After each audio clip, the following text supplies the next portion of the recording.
कुरान की एक सूरत है सूरह रूम, जो उस जमाने की एक सुपर पावर के बारे में नाजिल हुई थी, द ग्रेट रोमन एम्पायर के बारे में। और सिर्फ यही नहीं बल्कि कुरान में बार बार ऑलमोस्ट हर जमाने के सुपर पावर्स डिस्कस किया गया है, जैसे कि जुल्करनैन, फिरौन, नमरूद।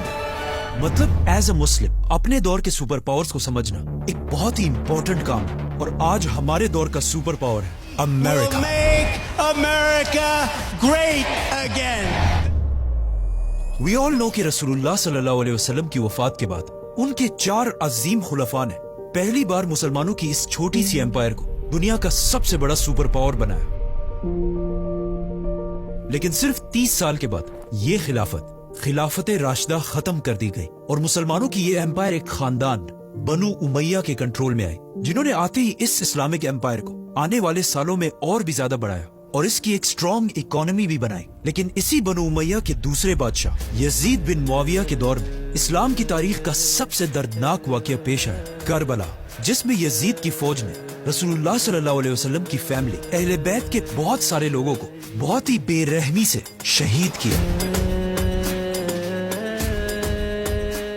करबला के वाकये के बाद अगले 70 साल तक उमैया खानदान से कोई भी बादशाह ना छीन सका और ये आराम से मुसलमानों की इस पूरी एम्पायर पर हुकूमत करते रहे। लेकिन इन 70 सालों में करबला का दुख मुसलमानों के दिलों से ना निकल सका और जैसे जैसे इस्लाम फैलता गया करबला का गम आहिस्ता आहिस्ता गुस्से में बदलने लगा। इसके अलावा एक मसला ये था कि बनु उमैया के दौर में सिर्फ अरबों की इज्जत थी और बाकी कौमों को कोई अहमियत नहीं दी जाती थी और उन्हें ऐसे ही ट्रीट किया जाता था जैसे आज अरब ममालिक में पाकिस्तानियों और इंडियंस को ट्रीट किया जाता है। आखिर 70 साल बाद बनु उमैया के इन्हीं गलतियों की वजह से लोग बनु उमैया के इतने खिलाफ हो गए कि एक और खानदान अब्बासी खानदान को मौका मिला कि वो बनु उमैया के खिलाफ बगावत कर सके। कहा जाता है कि अब्बासी खानदान के लोग हर शहर में जाकर वहाँ के लोगों को करबला के वाकयात की याद दिलाते थे, जिससे लोगों में बनु उमैया खानदान के लिए गुस्सा और भी बढ़ जाता था। आखिर अब्बासियों ने इसी गुस्से को यूज करके उमैया खानदान की हुकूमत को